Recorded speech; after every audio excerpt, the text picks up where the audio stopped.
All right. Oh yeah, and the chat is loading up now. Begin broadcast. Welcome. Today, actually, fuck that. Let me do it the right way. Let me do it the right way. The very first question, what's your name and what's your gimmick? My name is Mikey Riggs, and I am Scum Pit Toys. No gimmicks. I just make a fuck ton of toys. Hell yeah.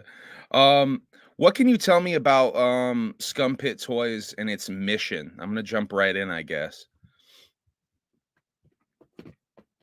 Okay. Scum Pit Toys has been around for 10 years. I'll give you the real shit, right? I was broke, I was fucking bummed, and I was working at a GNC.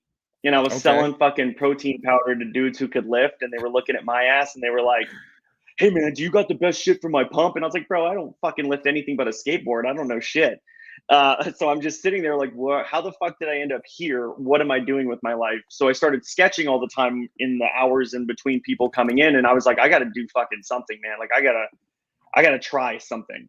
So I designed a toy. I made this like crazy like mutant punk kind of character kid that like had like a tentacle arm, and I was like, fuck it, I'm making a toy. I'm doing this. So I just pushed and found a sculptor, made a toy. It did okay, maybe we'll say.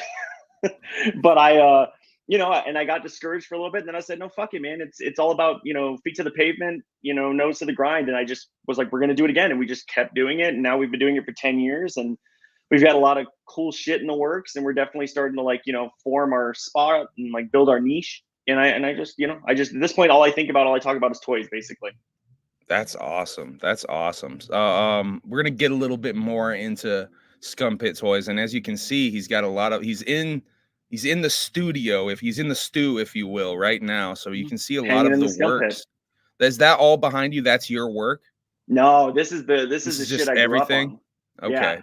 So like right behind me, like above my head, vintage Ninja Turtles. Okay. We've got some random catch-all shit over Let me here, actually make you and full then screen so we can see that. Hold on a second. I'm gonna yeah, do remove it up. myself. So yeah, you'll see there's over here vintage Turtles, right? All behind me, vintage sewer playset over here, and then behind me, like over here in my corner, you can see the vintage Sharkman toys, Starship Troopers, some Spawn. There's some Adams Family, some Bucky O'Hare, Z-Bots, Dick Tracy, fucking Pirates of Darkwater. I'm fucking all flipped over with the camera. Pirates of Darkwater, just Demolition Man. Like when I built the studio, I at first I thought it was all going to be like soft vinyl stuff and like the kind of stuff I make, and I was like, oh, I'll keep the homies in the studio because that's the shit I do now. That's what I focus on.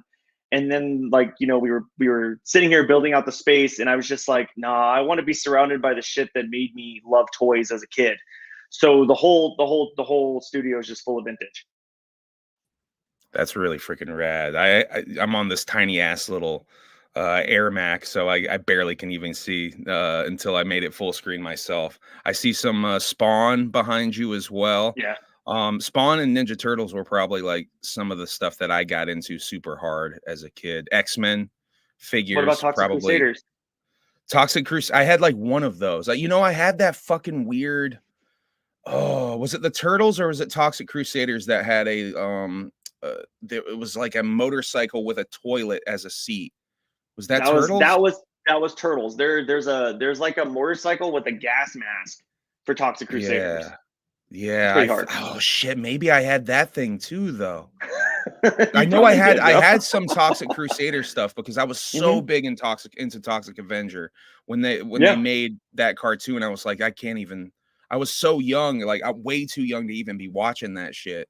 But for whatever reason, I was obsessed. I was absolutely obsessed with Toxic Avenger. I saw Um, Toxic Avenger when I was 5, and it like fucked me up. Yeah, I was yeah, like, I "Ooh, this is probably it. was This is watching rad." it 4 or 5 years old. I was watching it because I was so into turtles, and I guess Hmm. just anything kind of close to the Ninja Turtles in the video store. I guess that was close enough to my brain or whatever. I want to ask you a question. We're talking about all of this. I want to kind of do some of my setting the mood questions here. Right. You're obviously old enough, like me, to remember watching Saturday morning cartoons. What are some of your favorite Saturday morning cartoons? We're talking about Toxic Crusaders and that immediately made me want to go into this Okay. question. All right. Like a top three. Yeah, that's great. Yeah, Okay. top three would be great. Toxic Crusaders. That's my favorite toy line. That's my favorite cartoon. Like I fucking that theme song is stuck in my head 50% of the day.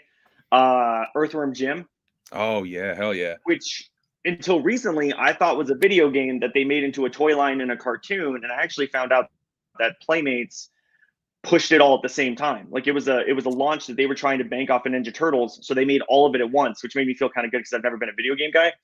So I was just kind of like, oh, cool. It's not like I'm like some, like fucking poser dude who wasn't into the video games. I played them, but was more into the toys than the cartoon. But like, it just worked out. It was all at the same time. And probably Ren and Stimpy. Yeah, those are Although good I guess picks. they're Those not are really technically good a picks. Saturday morning, right? So maybe Freakazoid, because that's actually a Saturday morning. Uh, yeah, I guess Ren and Stimpy was more Snick. Did they Yeah, it do was that late Snick. night? Saturday Yeah. night. Still Saturday though. I guess you could say they would definitely run that shit like in marathons. I think on Saturday morning. Maybe not. Maybe they They did waited until Sunday later in the day. Nicktoons. They would do later in the day. I think a little Yeah. bit. Yeah, man. I would say probably. I don't think Batman was premiering on Saturday mornings, but I mean, Spider-Man was. So I so was think I could X-Men. say And I mean, Batman Spider. did. Yeah, Batman did X-Men Saturday too. mornings, and then they changed it to a weekday thing when they put it in syndication, and they did Yeah, New they were. Adventures of Batman, Superman Saturdays too. I love that cartoon. Like fucking the BTAS is like fucking the definitive Batman. Like I don't. I think the only Yeah, Batman I love as much as that is Long Halloween. yeah, man. I But the like, animated series holds up so fucking well. oh, it's I so was just good. revisiting some of that recently. Um, another one of these like setting the mood questions. Uh, uh, uh, what do I have? What would be your superhero Mount Rushmore? If it's similar to this favorite Saturday morning cartoon question. Um, Green Lantern, Hal Jordan. He was my dude. Like growing up, that was my superhero. Dude went crazy, killed the entire Corps. Fucking, I was there for all that stuff. It was crazy. Um, Probably Nightwing, because there's nothing better than being the dude who grew up with the broken, fucked up dad figure and managed to be better. Yeah, Reed Richards for being the smartest, coolest super scientist of all time. I fucking love Reed Richards. And I'll be a Mark Wolverine. Wolverine's a shit. hell yeah. Best there is at what he does. I really like that because you can tell you really made it your Mount Rushmore. You can tell that's your Mount Rushmore. I appreciate that. Um, let's like you didn't try to make it like the essential superhero Mount Rushmore. You made it your Mount Rushmore. That's dope. I work in a comic book store every Saturday, so I have to do that kind of shit constantly. And you'll see people get all diplomatic about it, and I'm like, no, guys, it's yours. Like it's like I for years, right? I think people would like be like, "Are you a religious guy? Are you religious?" I'm like, "No, not really." But then eventually, I reached a point where I started telling people I was a Kirbyist because I just think that Jack Kirby's God, and I'm just like, "Well, Jack Kirby's God, and if Jack Kirby's God, then that makes so much more sense, right? Because he created the Negative Zone, he created Doctor Doom, he created Galactus, he created the Fantastic Four, he created the Ultimate Nullifier. Like the dude's created way more shit than Jesus ever did, from all I know. Working in a comic book store, I gotta ask you, what's the weirdest thing you've seen working in a comic book store? I'm gonna tell you. I hope I don't offend anybody, but like Sonic the Hedgehog fans are the worst. Oh my god. Yeah. And not Oh, you all of really them. went for it. No, not all of them. So like they're like half, right? Like half of them are just like normal dudes who grew up on the video games and like, yeah, I had a Genesis, can I get some Sonic comics? And you're like, yeah, that's great.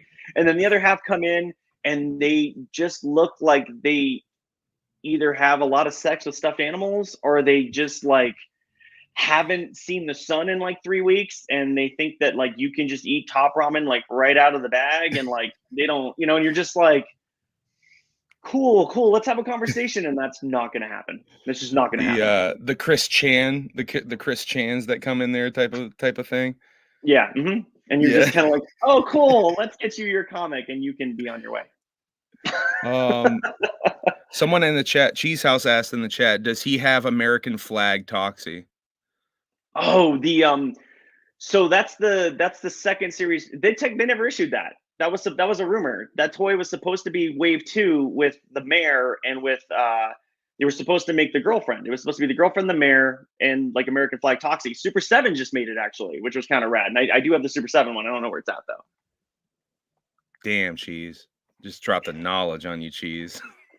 Um, let's see. Let's talk a little bit about collecting. And obviously you're into collecting toys. How did you Mhm. get into collecting and what else do you collect? Because I know I don't you know, I collect comic books, I collect regular books, I collect CDs, DVDs, Blu-rays, all bunch of different ICP shit, all a bunch of different fucking shit. I'm curious how you got into that and what else you collect.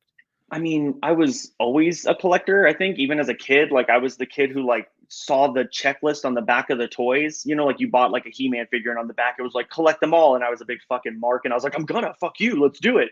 So, like, I was, like, constantly, like, looking for stuff. Like, I always wanted things in sets. Like, it was always like, "Oh, I can't Mm, just have one. I wanna have the set," you know? And then as a kid, like, I mean, we didn't have a lot of money, so that shit never really happened, but, you know, there was a point when like they like my school basically was like mandatory school lunch. Like you had to buy school lunch. It's really weird. And yeah, I had that it, too, actually. yeah, the lunch was like $1.25, but I never ate. I just skipped lunch, right? So I Did would they bank do the that. did they do the thing at your school where they would list the names of the kids over the intercom who owed money? Yeah. Hmm. Because they talk about that in Behind the Paint, and I was like, "Dog, they did that at my school too." Like, we Yeah. were fucking shamed on the fucking intercom every day. Yeah.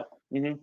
And that was back when like you could credit it, right? And they would let you do the Yeah, credit, and then they would make you pay at the yeah. end of the month. And then my mom eventually was like, "Yeah, I'm not letting that fucking happen again." So she just like started making. She like literally was like went to my grandparents, was like, "I need you to pay my fucking kids lunch," which is really nice of them to do that. So then like they give me $1.25 every day, right, for lunch.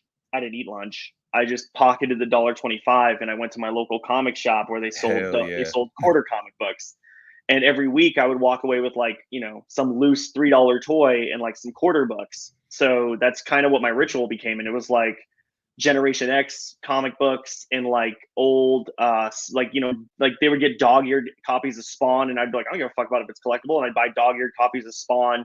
And I'd like walk away with like some random wrestler figure or something that someone traded in that the store didn't know what the fuck it was. And I was like, cool, I'll take this, whatever, it's a toy. And that's kind of how I started collecting. And then I think, oddly enough, I would say that it was when I got into the clowns that made me like a collector because that's when I got like obsessive. Can you tell me a little bit, about how you got into, the clowns and the Juggalodium? How did you come to I was find out about them and yeah, whatnot? I was in middle school, and I mean, I still am. I'm very much a metalhead first, and I was buying like I had like, it was one of those days you're like, I'm gonna get a CD. I have some money, and you'll fucking never guess what my first ICP CD was. Tunnel of Love. It was Forgotten Freshness, Volume 1 and 2. Oh, man, that's a good first one, though. That's a real good Mhm. first one. Well, it had all those Hallowicked tracks on it. Yeah. Yeah, it was rad. So I actually started with that, then got Malenko, and then when I graduated eighth grade, right? It's such a fucking millennial thing. Um, that You're last day going to of high eighth school grade, now. yeah, right. So silly. That last day of eighth grade, my one of my best friend's sisters showed up, and she had actually grabbed us both Jekyll Brothers because it came out that day. Mhm. And then and I told Ouija this too. So when I was 15, my brother was born on Halloween. And I was like, I was hyped. I was teasing my mom about it. I was like, because my name is obviously Mikey, but I was like, you got to name him Michael Myers if he's fucking born on Halloween, like yada yada. So they were going to the hospital, and they were like, hey, are you coming with us? And I was like, no, I don't. I think I'll just be bored. I'll just hang out here. So they left, and I immediately grabbed my best friend, and I was like, we're sneaking out. We're going to the record store. Bazaar comes out today, and so does Freak Show. Yeah. So we showed up at the midnight while my mom's in labor, and I'm sitting there buying ICP CDs, and I'm just like, fuck yeah, this is how we do it. Did you get all 3 that day? Yeah. See, I got asked out. I only got, I couldn't get Freak Show because they only had a certain amount of copies at the store, so I got Bazaar and Bazaar. But my homie Andy, he was able to only get one of the Bazaars and like Freak Show. So like Huh. between the two of us, we were like swapping them in and out and shit. He's like, "Yo, I'll give you my Bazaar for that Freak Show type beat." Oh man, those were the Well, fucking days. I took the homie with me, right? And he was just like, he's like, I'll just go and hang out. So if I remember correctly, I think he bought me Freak Show, and I bought Bazaar, and that's how I managed Yeah. to get all three. Yeah, But it man. was, That was I man, mean, that yeah, was a it was a fucking good day. time. That was a hell of a day. Friday, it It was was like a a great day. Friday, it was Halloween. No, wait, this was Tuesday drops, right? Yeah, yeah, So it was Tuesday a drops back then. Tuesday. Uh-huh. Yeah, so it That's why was you had to like, sneak out because I was like 15 on a man. Tuesday, like it's a school day, and I'm like, I don't give a fuck, I'm going, you know? So I live in Vermont too, right? So like there's like these like little mom and pop style CD stores that we would have to hit. And so it was a Mhm. real fucking gamble if they would even have like that like we had no You like I know, remember when fucking Corn Issues came out, it was yeah, so fucking hard to yeah. find the biggest record in the fucking country. I couldn't find it at any of the fucking CD stores around me. So, like, I didn't have that problem. I had a friend who lived in Bel Air, Maryland, and he had that problem because like my dad lived out there, and my mom and my dad would just like fucking get sick of me and toss me back and forth, that kind of shit. But like, I lived in Albuquerque, and here in Albuquerque, we had this FYE style record chain that was called Hastings. So Yeah. Hastings always had everything. It was fucking great. So like I just, show up, mob to Hastings, never missed anything. It was fucking rad. I even like JCW cassettes, shockumentary, all of it. No problem. Just walk in, they had it. Like it was because it was one of those like, I feel like in the 90s record stores wanted to be more edgy, like in the late 90s, early 2000s, because everything felt so much more edgy back then. So they carried all that shit. Like you didn't have like it was like I didn't have a problem going in and being like, "Hey, do you guys have Marilyn Manson's biography?" They're like, "Yeah, it's right here." And I'm like, "Sick, that's awesome." Like nothing was, which I think probably is like a huge thing for my developmentals, right? Because like I had way too much access to way too much fucked up shit. So I'm like, yeah, I went to, like I didn't eat lunch for a week. And what did I buy? I bought the Satanic Bible. You know what's crazy too is like those CD stores, like all that extra stuff ended up kind of taking over those CD stores. Like there's one Hmm. around us called Newberry Comics that used to be like I would say half CDs, like a quarter comic books, and the rest of it was just random stuff. Like maybe a Yeah. corner of DVDs and Blu-rays over here, but over time, Newberry Comics still exists up here, but there's like it's a very small corner. Like maybe Hmm. like the DVDs and Blu-rays almost non-existent. Very small corner of it's even the music anymore. It's wild how like all that other stuff kind of took over those style of stores. It's Shit, did FYE even I think FYE's even shut down, no? Or are they still open? No, we still have a couple here. They're fucking ridiculous because they try to carry competitive shit, but then they overcharge Mm, on everything. And you're like, dude, no one's coming in here and giving you $40 for a Marvel Legend. You need to fuck off with that nonsense. Like, it's not gonna yeah. happen. It's like Barnes and Noble fucking DVD prices. This shit's ridiculous. Um, Exactly. let's see. I want to ask you with your collecting though. Do you have a grail item or a specific item that you're like, man, I want that. If I found that, that would be like that. Like this is the one thing. Like I have a couple of grail items for like T-shirt collecting and stuff, but like Um, most of my grail items I've kind of already gotten. Look, I'm not flexing, right? Like this isn't a flex, but I kind of have my grail item. Oh I hell mean, yeah! like What I is could it? I could I could make it grailier, right? But Yeah. when we bought the house we live in, like right after, because I make toys, right? But I also work in film. So like I've worked in film for many years now. I got into it like halfway into my toy career, and it kind of helped push the company over because basically like every penny I make goes into making toys basically. But every once in a while, you got to you got to treat yourself kind of thing. So after we bought this house, I had a little extra laying around, and I bought an original Jack Kirby. So I own an original page of Commandy, one of the comic books he did in Wow. like for DC. Yeah, Wow. and I mean, like That's fucking obviously, crazy. it's a trip. And like oddly enough, I actually bought the issue that the page is from yesterday because it came into the comic shop by chance. That's fucking wild. Yes, Forgotten Freshness 6 is one of my grails. Someone said that they were gonna send that shit to me too. I fucking if you have Forgotten Freshness 6, I will buy that shit. That is one of my CD grails, by the way. I'm gonna do that too. My current grail that I'm looking for is the Pendulum trade paperback. Yo, that shit is fucking hard to find. That's one of mine too. Someone was so nice. A random juggalo. They didn't even want it. They sent it anonymously to my PO box. They sent me a pack of all the Pendulum comic books and Awesome. all the fucking like little one shots that came before and after and during. the pendulum Mhm. coming out, because So, like, those are Raise of the almost, Desert to Glass and all that yeah, kinda stuff, yeah. all that shit's almost harder to fucking find. Like, you can find the pendulum issues. Some of those one shots are not as easy to fucking find. But yeah, that tome, So the tome yeah, with the the CD, tome. that's one of the ones I want too. That shit's hard to Okay, find though. so can we talk about that for a second though? Because Yeah, like yeah, totally. okay, so like collecting, right?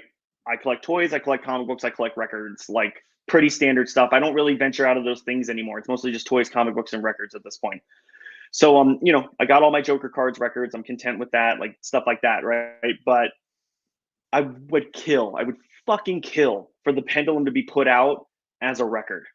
Yeah, as its own Just record.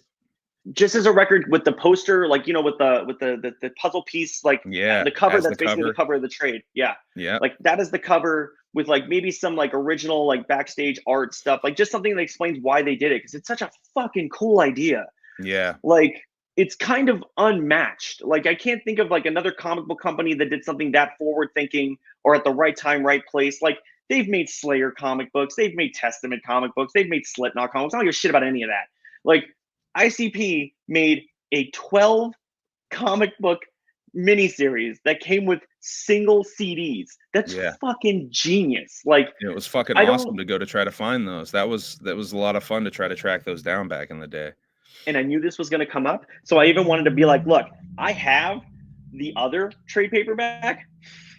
It bugs the shit out of me because this isn't necessarily like just a Juggalo problem for me. This is also like a Chaos Comics collector problem because they Yeah. didn't make trades for anything really, but they did happen to make it for the one shots, and they did happen to make that Pendulum Tomb, and it drives me crazy that I don't have it. I don't see that one that you just showed us. I don't see that very often at all too. That's got to be rather rare as well. Like I What's don't I feel crazy like is I that one usually goes for cheaper too. Like really. people will sell that one for like I think I've maxed out at seeing people try and get like 25 for it, but for the Pendulum they're always like $200, and I'm like, Yeah, guys, it's like 2 to 300 is usually what I yeah. see it for. I'm like, yo, y'all crazy. And what's weird is, and this is like the dumbest thing, I own a page from the Pendulum. Dude, that's fucking I have an awesome. original page.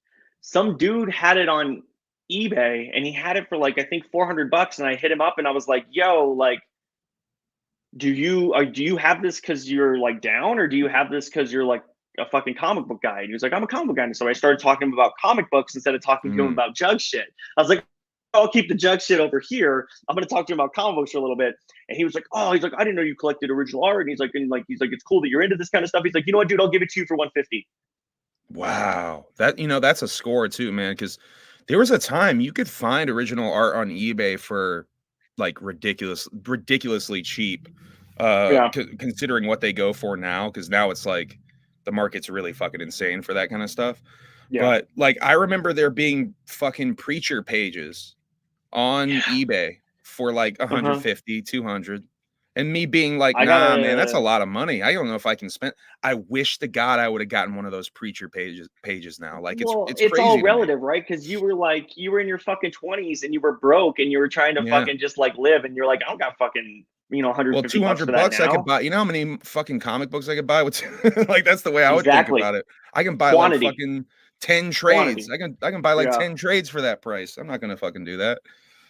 I had a friend who owned a record store, and when he closed it down, he was like, "Oh, I'm just getting rid of shit. I'm just getting rid of shit." And I was like, "Okay." And he pulled out this like flat folder, and he opened it, and he was like, "Do you want these? I'll give them to you for like $75." And I was like, I don't know." And I looked at it, and it was 3 original pages of Transmetropolitan.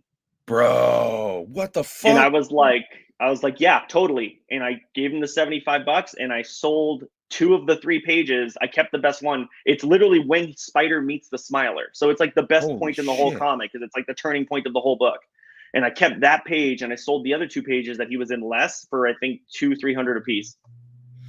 Man, Transmet, people don't talk about that book enough. I It's love my that book. favorite. It's so fucking good. I'm a big Yeah. Hunter S. Thompson fan, so Same. obviously, as soon as I saw like, oh my god, they made a futuristic Hunter S. Thompson comic book, like I Yeah. dived the fuck into that thing. Every time Um, anybody asks me about it, I'm like, it's just Hunter S. Thompson in the future, and it's yeah, fucking amazing. Yeah. it's sci-fi Hunter S. Thompson. It's fucking Yep. awesome. Yeah, yo, that's so fresh that you have that page. That's can we see some of Cheese was asking earlier in the chat. I want to just into that now. Can we see some of your customs? I'm gonna take Some of this myself. Some of the stuff I make? Yeah. Yeah. Let me see. What do I got? So I'll show you cool like shit that's even I haven't even showed it anywhere else yet. I'll even debut it here. All right. So I there's a style of toy that's called a Maba zombie, and it's like basically like a half bust mini figure that's about 2 inches tall. And they make them in Japan. They're really cool. They have like this, like they're like it's all about like slime. It's very 80s gross out toy, like a Madball. And I wanted to do something that was like a more like, like lower tier price point, because I feel like like there are toys, they're smaller runs. People get kind of sticker shock when they see that you're like, hey, I hand painted this thing, it's this much, and they're like, whoa. So I was like, let's do something that's smaller, more manageable. So we made a line of toys based on all the different lines we do, and they're called Scummies. So I haven't even shown these on my own channel yet. Like, you're literally getting the first glimpse of the Scummies. So we did, and this is kind of cool because it'll basically be like everything that we do, right? So we do a line that's like dark fantasy, kind of like black metal He-Man, and it's called Cultists. And from that line, we did Bolzer and we did Alcest. So we've got these two little minifigures from that line, and then we also do, so you can see what that in comparison. This is like a normal cultist figure, right? And these are about 4.5 inches tall. And then this guy's got like a little rattle hand, so you can hear his rattle. And then we do another line that's like tiki inspired, kind of like, it's funny because like I always say tiki, but in my head I also always hear Southwest Voodoo anytime I'm talking about it. So we do this line, and like the main character is like a witch doctor. So here's our mini witch doctor. But we actually just did a collab with a friend of ours who has a company called Slingshot Supply Company, and we did like a reinterpretation. So we just started making these giant size witch doctors, which are about, I want to say like probably 6.5, 7.5 inches tall, and they all have an action feature, so you can, give them a shrunken head.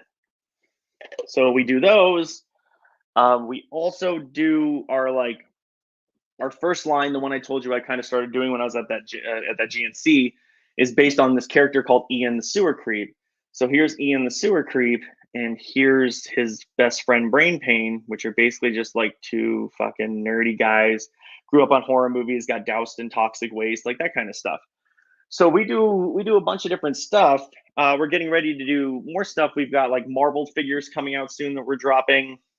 Right now, we actually are in the middle of a Kickstarter for our first original graphic novel, which is based in the Cultist universe. And I wrote a whole story that's like, like dark fantasy kind of, like, again, I always say black metal He-Man because it's the best way to explain it. It's just the villains. Because I think when we all grew up on 80s toys, we had, Transformers, G.I. Joe, we had He-Man, we had Ninja Turtles. And yeah, like I think the Turtles are a little bit different than the other three, but most of the time, you may or may not root for Optimus Prime, but that Megatron was the shit. That Starscream looked badass, and then like when Galvatron shows up, Galvatron looks badass. You watch G.I. Joe, and yeah, Snake Eyes is cool, but like you're also like Destro's badass, fucking the Baroness is sick. Like the villains always looked cooler. So I was like, I'm gonna do a whole toy line that's just villains, and it's literally just people stabbing each other in the back, questing for power, trying to kill each other to become the biggest tyrant in this land. So it's just kind of like this crazy, like, one-upsmanship, dark fantasy, like battle royale type thing. So we're doing like the first comic for that right now. That's fucking awesome. And you said you have a Kickstarter for that? Yeah, we do have a Kickstarter for it. It's called Rotten Futures.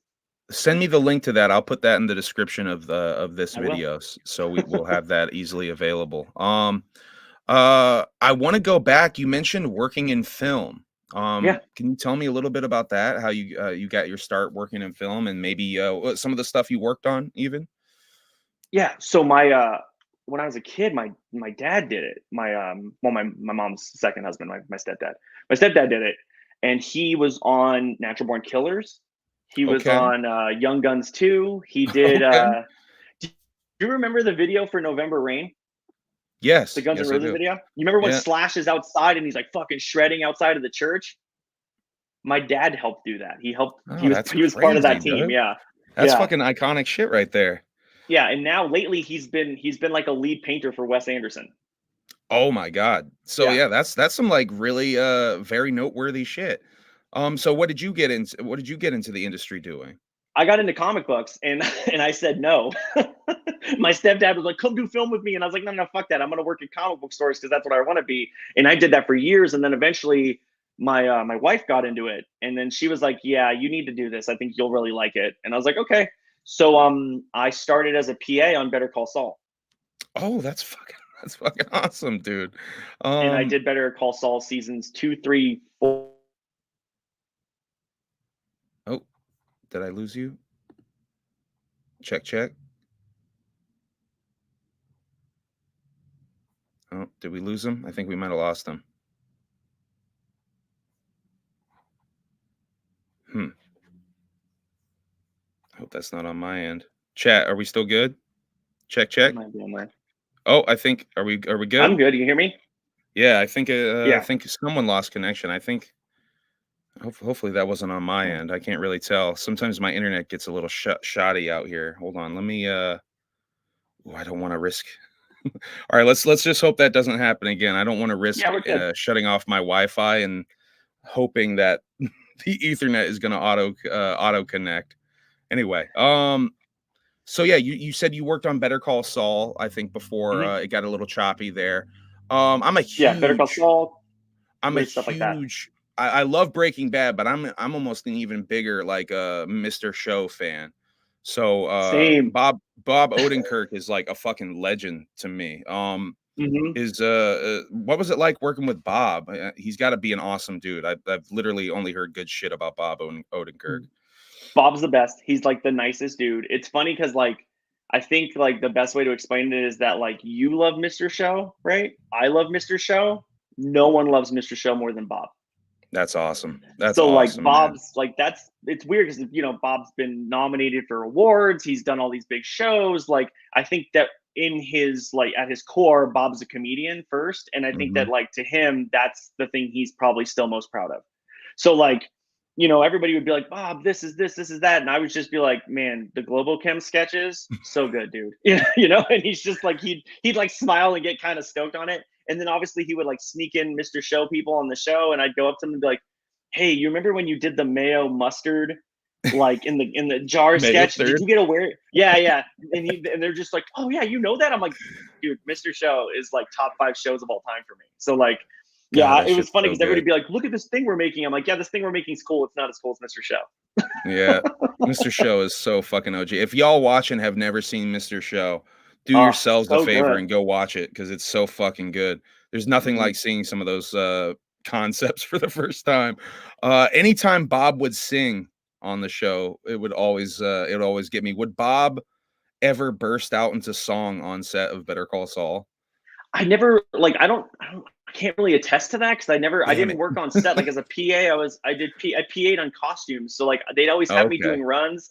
And what's weird is that the thing that I get to say that I did that was so funny is I kept trying on all of Bob's outfits before Bob. So like they'd be like, we're gonna put Bob in this crazy like Jimmy Buffett Bermuda outfit, and they'd be like, Mikey, can you do that? And I'd be like, yeah, sure. I mean, fuck it, whatever. So there's pictures of me in like these weird Jimmy Buffett pants. There's pictures of me as like some of the like some of the like cholo guys like from the gangs. Like they've got me like there's a picture of me literally in the blood splattered jacket I think that they put on like Tuco at one point, and I'm just kind of like, why am I wearing this? And they're like, we just want to make sure the blood rate lays right. And I'm like, all right, cool. Well, cover me in blood. Fuck it, let's go.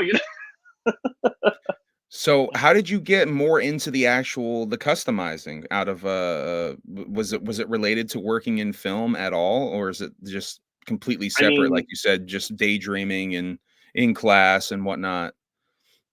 yeah, I think for me it was more like film's a good industry. It's a good place to be, right? And like it affords you a lot more room for opportunity. So I definitely was in a position where like I could take bigger financial risks.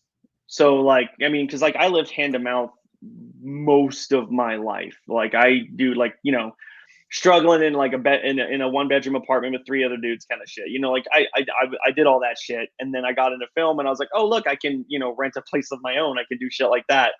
And once I was in that position, and I could actually take the risk financially and actually put more money into my toy company. I really was able to like step up the game and be like, let's do this, let's try this. Like, let's not just make one toy every 3 years. Let's make one toy a year. And now we're at the point where this year we're releasing 25 new toys. Damn. Yeah, Damn, I that's mean, awesome. Where can people find your toys? Where can people buy and or look at your toys? scumpittoys.com. Yeah, Scumpittoys.com. You hear that, folks? yeah, Go give the man at least go give him a perusal. Go look at some of the stuff. yeah. Take a gander. Yeah, Uh let's see. So you're working on a comic book. yeah. That's is the idea for that to be what, like a 6 issue arc, a 12 issue arc, a long, like a question mark? You don't really know how many issues it's going to go. What's the ultimate goal with that? So since we have like so many different characters in our universe at this point, because there's like 17 different cultist figures at this point, right?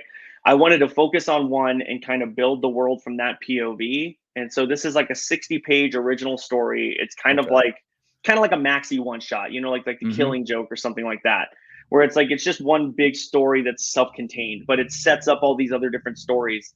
Because I love the idea of like you don't just like, you know what? Again, like we'll bring it fucking full circle, right? This is a jug fucking conversation. So ICP was so good at seeding. Like it wasn't ever just, hey, Joker's cards. It was, hey, here's the Joker's cards. What's up with this butterfly thing? What's up with the number 17? What's up with like, they were always really good about What being does like, the end will consume us all mean? yeah.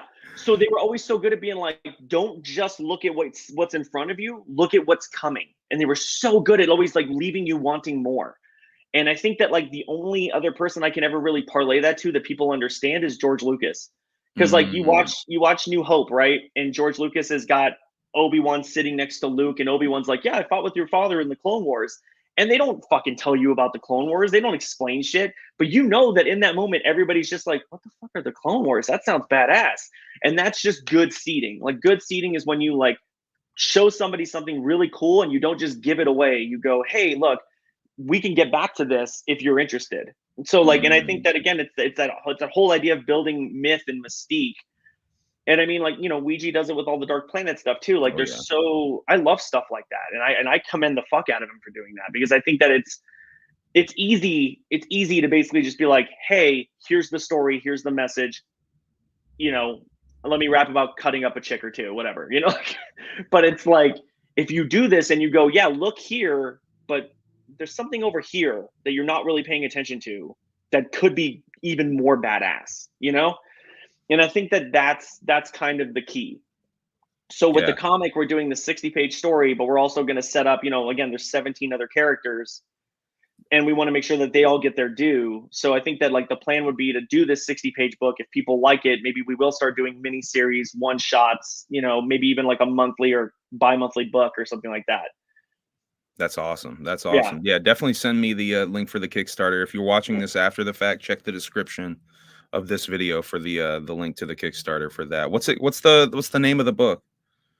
It's called, well, the toy line's called Cultist. So it's called Cultist Rotten Futures. Awesome. Um, let's see. Have you thought about first of all, have you been to the Gathering of the Juggalos before? No. So, Which means I don't matter. you know, no, you do matter. I think you really need to go, and you should Oh, really I want think to. about bringing some of your stuff, man. And not I maybe if you don't get like a full on merch booth or whatever, you I could want to. I totally want to. do the flea market gimmick or just shit, set up a table, I and people want no, would I want to be be like in the attracted to thick your of it shit. with the booth. Like I want that. Like I wanted to do it this year. I've talked to I've talked to Will Gates about it. I've talked to Dot Strife about it. Like, you know, I've talked to Darby about it. Like I've been like, guys, like I need to figure out how to make this happen. But I wanted to have something that I could literally bring to the, you know, to the fam and basically just be like, this is for you guys at this show specifically. Like Like an this exclusive. is yeah, this is a thing Yeah. that shows you how much I love you back. Like this isn't just me being like, hey, check out my shit, pay me. Fuck that. Like I want to Yeah. make something that's like, so we're doing, well, I showed you, right? So we do this bigger witch doctor guy, right? I want to do, we're about to start doing bigger versions of the sewer creep with the tentacle guy. And we're finally in a position where we can do like tampos on the shirts and really build graphics onto the toys. So I really want to come in with like like a fucking character painted up, maybe even has the painted face, and then it says Thuggalo on the shirt or something like that. Like I want it to be something that like actually says like I'm here for the right reasons, and I'm here because I care. Like it's not Yeah. just me being like, yo, like look at my shit. It's like kind of in the same vein. It's like, no, I grew up on this shit just like you grew up on this shit. Like I was there for fucking Big Money Hustlers. I lived all that shit in the moment as it happened. Like it wasn't just one of those things where I'm like, oh yeah, no, isn't that cool? It's cool, right? I'm like, no, I love it, I know it, I live it. And like I mean, at one point I had to walk away from it because I had to take my own journey, right? Like I had to be like, I want to make toys. How the fuck do I figure out how to do that? How do I, figure out how to be a part of that community? And like, how do I, indoctrinate myself into this whole other side of my life? But then, like you always come back home. Oh yeah. Yeah. That's totally my story. I mean, I walked away Mhm. for a while, and shit, man, it was nostalgia, and the fact that Yeah. I had never seen them live, the fact that I had never gone to a gathering back in the day when I really, really wanted to, and doing those things, like finding this world again was like a Yeah. really impactful thing for me. What brought you back to the Juggalodium? I'm trying to think of how to like it was one of those things where like I never like gave up, right? Like it was always one of those things where like I love the things I love. Like I always, like it's not like one of those things where it's like I probably listen to Riddlebox or like, I throw on Shangri-La or Hell's Pit like once a month kind of thing. Like it never went away. But I definitely like I wasn't there at the beginning of the second deck in the way Yeah. I should have been, like I was very much like, okay, like that's a thing that's cool that they're doing. I hope that the story is there the way it was the first time. I mean, you hear all that chatter now, and like I don't want to fucking like randomly fanboy, right? But like I once read a theory where it was like there's the first deck, there's the second deck, and if they do the third deck is basically like Armageddon, and it's gonna have all the references to all the Joker's cards, and like, fuck, man, if they do that, that's the way it should be, because like that's the culmination of all that seeding and all that storytelling, right? So like the concept of that is another thing that definitely brought me back because I was like, I want to see this get brought to that creative apex that it was at from Malenko to Shangri-La. Like from Malenko to Shangri-La is like their creative fucking first. Like everything Yeah. hits in that period. And the ideas they had were so good. I mean, you remember like you could pull, I think it was bizarre, right? You pulled off the tray, and under the tray were the pictures for was it Big Money Rustlers that there were Yeah, it teasers was for? some concept images of big money wrestlers, I think, behind both of them. Yeah. I think one was Hack Fucking Benjamin seating, and dude. one was Yeah. the Twizzler boys. Yeah. Fucking seating. That's what I'm talking about. Like they were on their fucking A game. And even like honestly, like I would say all those yum yum pedals have been like fucking great, and they Yeah, I definitely love. feel like they have that vibe. And I'm Yeah. like, oh, okay, cool. Let's get back to that point of like really great storytelling and really great seating and really just like we need toys again. We need the Insane Clown Posse to make toys again, and they need to let me make them. But that's the whole other Yo. thing. Maybe that's what you should do. Have you thought about maybe making a Jay and Shaggy to bring to the gathering, even if it's Oh, just a dude. proof of concept? Oh God, that's like okay. You remember how you were talking about grails, right? Like Yeah. that's the grail. Like if I could do anything, like that's the thing I want to do. I've thought about colorways. I've thought about like, releases. Like I have so many cool fucking ideas for that. If I could get there, it's just everything in due time. Like I'm not. I It's would a say, dog, I would say just go ahead and do that shit, because if they see it and they like it enough, that'll be enough to excite. Like, okay, let's fucking go. Let's do this shit. Like, my I think my that's big the thing way is a I always lot want to of make the sure I always want to make sure that I'm at 100% when I do something, right? Like if I right. give it to you, it's at its peak. So I needed to get all the tools in my arsenal lined up the way I wanted to before I could even present a project like that. And I feel like Scum Pit Toys in 2025 is going to be the Scum Pit Toys that's capable of going to the 25th anniversary of the gathering I and hear being you. like, yo, we're here for this. We brought this. This is our heat, but this is our secret weapon. Like that would Yeah. be amazing. Yeah. Okay. I'm picking up on what you're putting down. Yeah. Let's see. Have you ever had a paranormal experience? No. That meaning it could be a little something weird, a ghostly type of thing. You saw something in the sky. You No, you you no. you heard Like something in the woods one time. Nothing? no, so I'm Oh, fucking crazy paranoid. So like I might have, but I might have just chalked it up to constant paranoia. Mm. My wife likes to make fun of me because frogging, right? That idea of like people living in your house and you not realizing that there's other people living in your Oh house. god, yeah, yeah. I'm like fucking terrified of that shit. So I'm constantly like, I'm the person that like walks through the house and like checks weird nooks and crannies to make sure that someone doesn't like leave a fucking drawer after I like go to bed to make coffee or some weird shit. Yo, Um, there's that one movie from the, late '80s, early '90s where a guy's doing that, like, living in the house and the whole family don't know. The Yeah, fuck and was then that what movie? the fuck is that called? And then Barbarian does that shit too, right? Because Oh, Barbarian's the one yeah. where like, yeah, fuck that. So and I watch too many horror movies, so like that shit like resonates, right? So I think that like I've had weird experiences, but I probably chalk them up to paranoia instead of chalking them up to actual occurrences. Because like I have no like qualms against the supernatural or the ethereal or anything like that. I'm like all anything and everything can exist. It's all potentially relative, right? But I don't but again, since I'm so like fucking caught up in my own head that I'm just like, could that have been that? Or is that literally just someone waiting for me to fall asleep so they can make chicken in my kitchen? Like so did you ever see Your that? mind goes the more, not mundane, the more normal route, like, it's a human being in my house that Yeah, is which is camping out, terrifying. like, uh, it's not a ghost that is going bump in the night. There's some Did motherfucker making you a sandwich right now. Yeah, yeah. Did you ever People see under the that stairs type beat, yeah. weird image of the sleep study where they when they like that weird sleep study meme image that goes around where the dude's like all crony and his face looks like it's deteriorated and like he did the sleep study and he didn't sleep for 25 days and now he's a fucking ghoul. Oh my god. That's the character I see anytime I think of things like in my house. Like it's never like a normal dude with a sandwich. It's this crony character that doesn't sleep, that's completely frail and wants to like eat my toenails just as much as they want to eat a sandwich. And I'm like, why the fuck would you want my toenails? Like, so it just, yeah, I This don't, thing there's a, this thing you're yeah, imagining is almost a ghoul. It's it it is sounds like 100%. So yeah, so maybe I'm surrounded by ghouls or maybe I'm surrounded by fake frogging. It's one of the two. I don't know. um, this is a really fresh question, that Whoop Conda came up with that I think would work really good here. If you were a Care Bear, what would be the symbol on your tummy, that radiated outward? What would be that symbol on your tummy?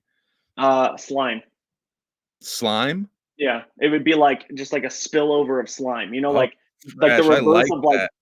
like Grumpy Bear has the drop on him, right? Yeah, The yeah. raindrops. So like it's like that, except for it's like like a river splat of slime, and All it's green and and I'm stuff. like That's slime dope. shine bear or some shit like that. That's dope. That's a good answer. It's all That's a toxic really good. waste and just like You ever see that movie Street Trash? Oh, yeah, Street Trash Yeah, is awesome. They're Street Trash, remaking that. Reanimator. Yeah, they shouldn't remake that. They Yeah, should I just don't leave it know how alone. that's gonna work because it's just Street Trash is it's what it is because of what it is, like, Exactly. But yeah. yeah, I'm Reanimator, curious Street about it, Trash, though. weird shit like that. That's me to a T. Street Trash is so fresh. That's another one, chat. If you have never, seen Street Trash, go out of your way to see that. It's such a weird fucking movie. Have you ever Um, seen Septic Man? Septic Man? Yeah. No, I don't feel like I've heard of that. So Septic Man is this horror movie that is about this like human waste, like he's basically like a city plumber. And Okay. he gets stuck because they send him to fix something in the pipes and he ends up landing like 300 feet down in like this sewer pit that's like full of human shit and all this kind of stuff. And the movie is basically like the most terrifying version of Castaway ever made because he's Oh like my getting necrotic, he's getting septic, he's like slowly like so he mutating and it's the rotting movie's away just into with him pieces. down there? Yeah, it's fucked. Holy shit. Fucked. So good. Septic Man. Alright, I'm looking up Septic Man. Septic Man for sure. Thank you for that Hmm. recommendation. That's a good one. Yeah, Holy fuck, I've yeah, never heard of that. That it's feels so like good. something I should have heard of too. Yeah, Holy fuck. it's rad. Um, let's see. What does being a juggalo mean to you? We've lightly touched on it, but I'll just go ahead and ask the question. I think it's just like it's this weird camaraderie of like outsider underground culture, like I mean like you and I grew up in that era of it where it was like, what do you love? I love wrestling, I love horror movies, I love comic books, I love weird role playing games because fucking Shaggy and Jay are nerds. and like uh, and like just shit like that. You grew up on all the shit that made you get picked on in high school, and I think it shifts at some point because the world shifts, right? Like I grew up in a time period where we're reading comic books and watching horror movies obsessively and knowing and being able to quote bad taste like from memory made you a loser, you know? Yeah, And big like time. and then I worked at comic book stores and watched it shift and watched people go from being like, "Oh, you like comic books?" to like everybody being like, "How do you not like comic books?" And I'm just like, Yeah, "Oh, thanks Marvel. Like I appreciate you but don't appreciate you now." You know, it's the same thing with wrestling, right? There was a point when like yeah, wrestling was huge in the 90s, but there was a point when wrestling very much was not a big deal anymore, but like a lot of us never left and we were just like, "No, fuck that. This is what we love." Like I will always be an ECW guy. I will always be an ICP guy. I will always be a trauma guy, and those are all the same kind of guy. Like an ECW guy, an ICP guy, a trauma guy, a Chaos Comics guy. I mean, that's kind of one of the perfect examples, right? Evil Ernie, Lady Death, all that stuff was so weird, even in comic books. And then, Brian meets ICP and is like, let's make a comic book because they just knew that their streams could cross, to Ghostbusters it. Whoop just said in the So, chat, sorry to interrupt. Whoop just said in the chat, you should come to DCG Con. That's actually a good idea. I think you would do really good at the return of DCG Con this coming Juggalo weekend. I just wanted to bring that up while that was in the chat there. yeah, that sounds Um, rad. I'm about it. so like Dark Carnival Games, basically they did their own uh, gaming convention. They did it for a few years and hasn't really returned since 2021, 22 or something like no, Was way it like before Morton's that List? even. Is it just like people playing Morton's List or what? It's like a supposed to be a whole gaming convention, from what I understand, and they're doing it in conjunction with Juggalo Weekend next year. That's Yeah, fucking out rad. in Yeah. Massachusetts. So that actually that's actually a really good point. Something to think about. For sure, I'm about it, yeah. Definitely. But yeah, I wanted to touch on what you were saying though about like how the world changed out, and that's what people say all the time when they talk about ICP and ICP being accepted by mainstream media, that ICP didn't change, the world kind of Oh, changed it did, it's the to world. accept them. I think that's with all that stuff we're talking about. Yeah, Like we always knew that shit was cool. mhm, Like we were like the way I always looked at it is like I don't get it. Like I don't know why you guys don't like horror movies. They're the shit. Like I yeah, don't get why you don't like ICP. They're fucking awesome. Like yeah. I don't get why more of you don't like the fill in the blank, whatever. Comic books, they're fucking awesome. So, The world had to come around to that. Like to us, it was always awesome though. Like I that mean, I think sometimes you need to, like, boil things down to their simplest concept to get people to understand why they're awesome, right? And, like, yeah. let's do this, like, I'm not trying to step on anybody's toes or piss anybody off, right? But let's put this shit to the side. Let's put the clown paint to the side. Let's put the Joker's cards to the side, and let's just say 2 kids in high school decided they wanted to be rappers, and when they decided they wanted to be rappers and they came up with the gimmick that they thought made sense, they told themselves, "We're gonna write a 6-album concept record series." And they fucking did it. Yeah. Like, I tell people all the time, I'm like, "Hey, when you were 19, what the fuck did you come up with? What was your crazy idea?" And they'll be like, "Oh, I wanted to do this." And I'm like, "Did you do it?" And they're like, "No." I'm like, "Then shut the fuck up." Because that's when it's all said and done, that level of hustle is really what should be commended. Like the paint's rad, the Fago's rad, all that shit's rad. It's next level theatrics. It's all well told storytelling, fine. But the hustle, when it's all said and done, is the most commendable thing. The fact that they said, "We're doing this, we're not fucking stopping, good, bad, ugly, we're gonna see it through." And that's fucking amazing. Like, and I think that And they that's stuck to their guns and they were who they were and they mhm, accomplished everything they wanted to accomplish while doing all of it. Like yeah, the whole manifesting their destiny of becoming wrestlers and having it come full circle and yeah, them getting the chance and to actually wrestle in WWE, WWF, whatever, WCW, all of these yeah, fucking places. The yeah. shit's And I wild, mean, man. I was there for all of it, and I watched it all happen, and like, and it's that whole thing of like, I love ICP. Mick Foley's my favorite wrestler. I've always been that dude. I've always liked that weird off the cuff shit. And as far as like the world changing, we'll take this. We'll do it full circle again. Batman the animated series is a great example. Before Batman the animated series, we had Super Friends. On Super Friends, they can't punch anybody. They can't ride in a car without seatbelts. There's literally a scene where Robin is shrunk down to the size of an ant, and he shoots a slingshot or a batarang at a spider and they tell this story about that scene, the animators, and they're like, we showed it to the censors, and the censors said, "Is the spider okay?" And we were like, "It's a fucking spider. Who cares?" And they were like, "No, no, no. We need a shot of the spider being shown as okay." So if you watch Man. that particular episode, Robin hits him with the batarang probably, and then like he hits the floor, and then we get a pan shot down where you see the spider just like walking away for no other reason, just to be like, look, it's safe, everything is safe. And then when the animated series comes out, you know, Two-Face is fucking ghastly in that reveal. Clayface is a fucking terrifying villain. Everybody's punching everybody. There's machine guns. Yeah, they got Like, guns in that bitch. yeah, They got yeah, yeah. That show just goes for it, and it's like we're not going to dumb down our content for the audience. We're going to elevate the audience to our content. And I think that that statement is actually what's relative to everything that happens, right? So like we could have kept making Super Friends, but we decided to stop dumbing ourselves down and we elevated and we made Batman the Animated Series. We could have just like made like, I mean, remember the teen romp era of horror movies when it yeah. was just like, yeah, here's Valentine and here's this. Like we could have just done that and just like succumbed eventually to PG-13 dumbing down of horror, but we didn't. And instead we made terrible, awful, abusive shit like Saw, you know? Like, It's like everything is like a reaction to the other thing mhm, too, though. yeah. Like if it I think goes it's a too far in constant ebb one and flow. direction, it'll swing the other way as almost a reaction or a course correction. Hmm. Definitely in horror, you can Yeah. see what you're talking about. You can see Comic that books too. happening all the time in horror. Comic books too. Yeah, Yeah. totally, totally. You have Wrestling too. Wrestling yeah, even Attitude yeah. Era. What Whoop just said in the chat. Yeah, that makes me think wrestling does the exact same thing. I mean, wrestling in a lot of ways is just a living, breathing comic book, right? Yeah, facts. Yeah. Big facts. So Um, like when you think about like 80s comics, right? Like you come out of the Silver Age, everybody's like, yeah, Batman can play baseball with Robin for a whole comic book. And then it's like you have people like Frank Miller and Alan Moore saying like, why don't we write books that are like literature and like actually have a message? And you get Watchmen and you get, you know, fucking Dark Knight Returns and you get the indie boom. what if these things happen in our world type beat? Yeah. And then you That get was the always indie what was boom. so good about Watchmen and Dark Knight Returns to me. Yeah. And the indie boom gives you The Crow, the indie boom gives you Ninja Turtles, the indie boom gives you fuck, what else? Like, you know, Faust. Like there's so much good shit. And then all that stuff, you know, we get Chaos Comics. Like everything is again, it's all ebb and flow.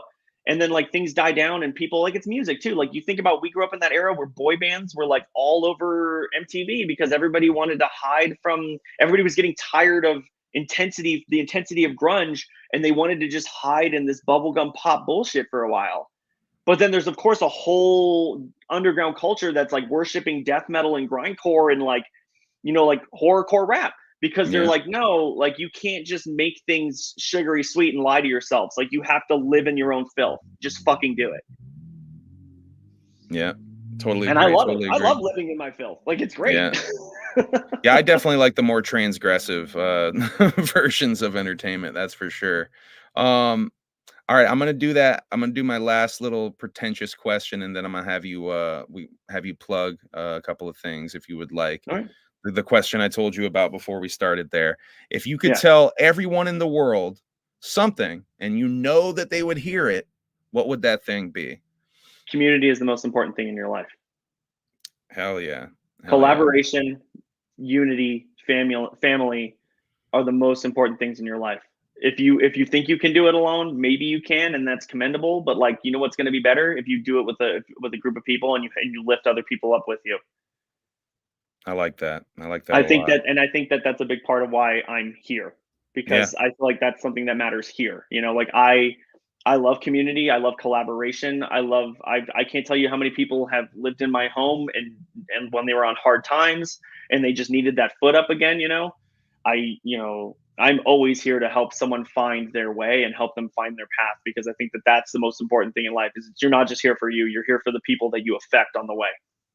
Hell yeah, man. I so agree. I mean, that's part of the mission on this channel is I mean, honestly, like me getting into Juggalodium again and like being around juggalos, like it really opened me up to collaboration and to seeking help. Even just Yeah. dumbing it down to just to the point of like asking for help with things. Like I before mean, I wouldn't be comfortable or even trusting of anyone to do that. it's It's only yeah, really coming into this community that I'm comfortable enough it's to do weird, those type right? of things. So like I did the Kickstarter video. If you watch the Kickstarter video, Dot Strife did the video. Shouts out to Dot Strife. Always love That's him. the That's homie my right boy. there. Yeah, but like he literally flew out. He literally flew out here, like lived with me for a couple weeks, and like helped me make sure that this is exactly what I wanted this vision to be. And then like and that's that's the Juggalodeon. That's what it is. That's how it works. Is it's knowing someone has your back like that just because you're on the same page. And then on the flip side of that, like to say like you wouldn't have trusted people the way you do now because it just like it kind of just works out that way. I mean, honestly, before coming back, I was very untrusting. Yeah, Still flares up from time to time, but yeah. it's honestly made me grow in so many different ways. That's just one of them, you know? I mean, we did that Juggalo night. I think it was like 2 weekends ago, right? But we had done it 2 years ago, and Mhm. Darby came out, Acetone was here, like Remy did it, Strife did it, and they were like, "We're getting this guy to come out. His name's Will Gates. Will Gates is going to come do this show. Can he stay at your house?" And I was like, "I don't fucking know that dude." And they were like, "Yeah, but he's cool." And I was like, "Fine, fuck it." And I love Will Gates. I He's the fucking love best. that kid. He knows I love him. But like that's the thing is like he just stayed at my house one time, and then like when I think I don't want to put his shit on blast. Like during the face cat mommy shit, right? Oh, He no. he stayed here at one point, and I was just like he was just like sitting there rapping in my guest room, and I was just like, yeah, I fucking love that kid. I'd take a fucking bullet for that kid. And As shouts out first of all, shouts out Strife for getting him out of that situation. Shouts out you for letting him stay there, 'cause I don't yeah, wanna speak too much on it, but that was a toxic no, ass yeah, same. Like situation that he that's got yeah, I out knew of. about that shit. Mm, But basically, like for me, it's just the fact that it's like you meet this person and like you just are like, yeah, I'll let a stranger in my home. Fuck it, whatever, right? And like I don't fucking regret it at all. I love that fucking kid. And it's the same thing like that first Juggalo night. Afterward, all those dudes came over here. I've got pictures of all of them in the Scum Pit, like Darby, Acetone, all those dudes, Death Plus even, and like Monster, all those guys love them. They're fucking family. And I just like I'm walking around, we're talking about all the same shit. We all love the same shit. Me and Darby are geeking out about Toxic Crusaders, and like they all left with toys. And I don't mean my shit. Like I literally gave them all vintage Ninja Turtles on the way out. I was like, here oh, guys, so just fresh, bro. and I was like, love your fucking childhood the way you love yourself. I just tweeted out recently because I've been thinking a lot about this, like things that I used to do that I don't do anymore. And one of them, the big one that I've been trying to get back into is reading. So I used to read a lot. You brought up before we went live how in my other videos you can see all the comics behind me. That's all shit that I read. All those comics behind me, and when I do those videos, that's all shit that I've read.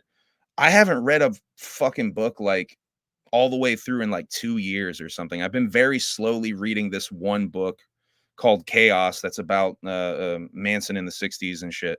But I've recently started to really pick up reading again. I've been trying to every night read just a little bit, and I'm finally almost finished with that motherfucking book that's took me like 2 years to finish.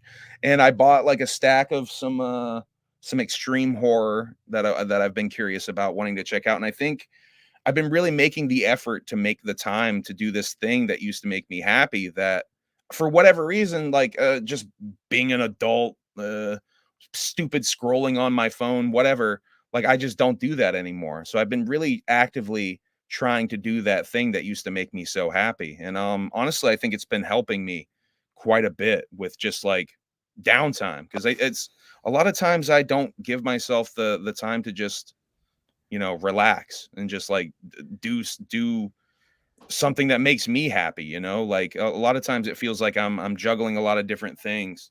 And I I think it's so important to make that time for yourself to do things that really truly make you happy. I agree, but I'm in this weird like hustle till death era of my life right now. Yeah, man, Where that's what I'm talking about though. Like I'm in that shit all the fucking yeah, time though. Like I it's not good to want be like that all the time though. I want to read more comics again. It'd be nice to read more comics, but I definitely am like I'm at this point where it's like I'm working like 90, 95 hours a week, and I'm just Damn, like dog. trying to make sure that like because film sucks, dude. Like I love it, but like that's a guaranteed 60, 65 hours a week.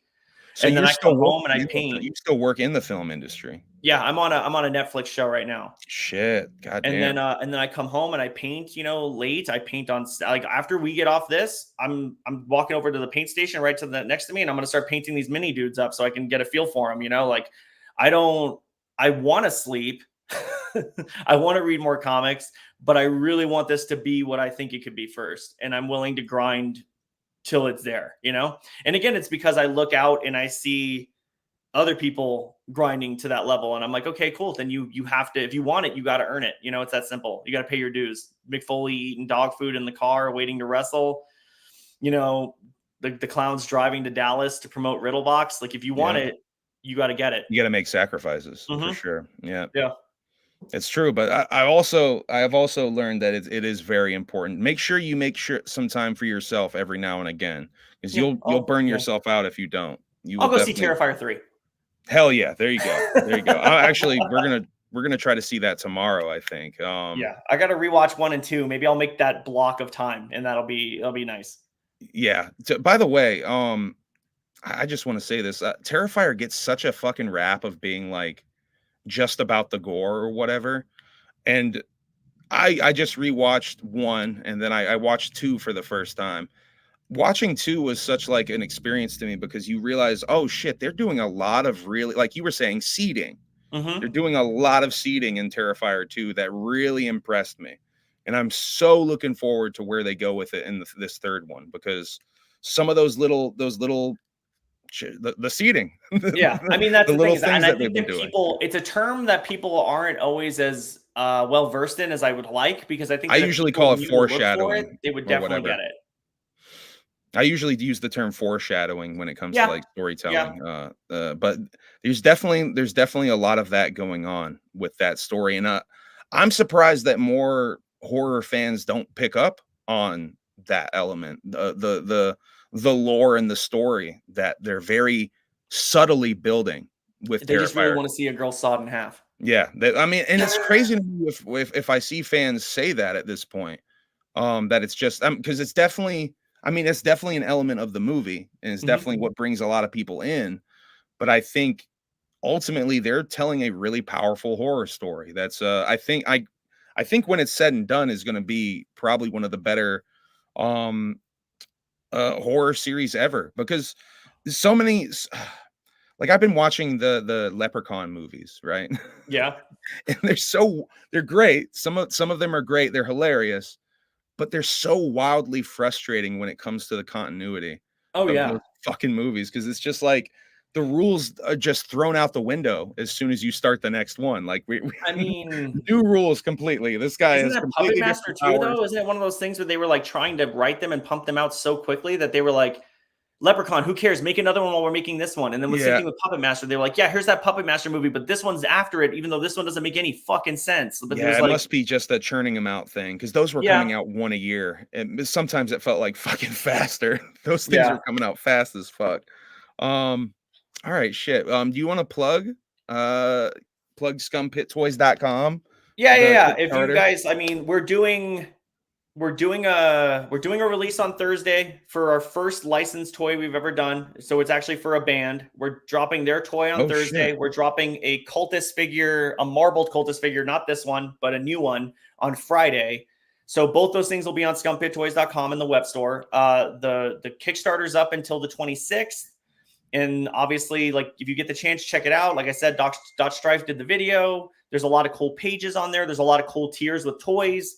And then on top of that, probably after the Kickstarter is over, we'll debut the Scummies proper, and we'll do releases of the Scummies on the web store too. So we've got a Awesome. lot of stuff coming up. We've got some big stuff coming up. There's some stuff I'm excited about that I need to like dial in this week and lock in, and then I can announce it, and it's a huge fucking deal for me. But I can't tease it because I can't blow up anybody's spot. But if I can make it happen, it's gonna be a game changer. Hell yeah, dog. That's awesome. I'm excited to see can you say who the collaboration's with? No. It's okay. That's the It's whole this thing. Friday. If I This tell you who Friday. the collaboration's with, you're gonna go, "Oh, really?" And I'm gonna go, No, that's "Yeah." okay. So this Friday, new collab dropping. Scumpittoys.com for that. Yeah, we've got a collab Friday, collab Thursday, new stuff dropping. I don't necessarily know if the Juggalos are gonna be down for the Thursday thing, but they'll probably dig the Friday thing. Okay. Scum Pit Toys on all social medias as well. Yep. Instagram and Twitter, I know you're on. Are you on Facebook? I couldn't find you on Facebook. Yeah, I think we're Scum Pit Studio on Facebook because it's Scum a Pit location at that Studio. point. It's Okay. here. Okay. All right, man. Is there anything else you'd like to say before we end this? I usually end it with toy collecting is not a crime. Hell yeah. Hell yeah, dog. All right. Whoop whoop. Thank you for joining me, man. I really Two whoops, appreciate it. homie. Thank you for having me. No problem. All right. End All right. broadcast. Late. And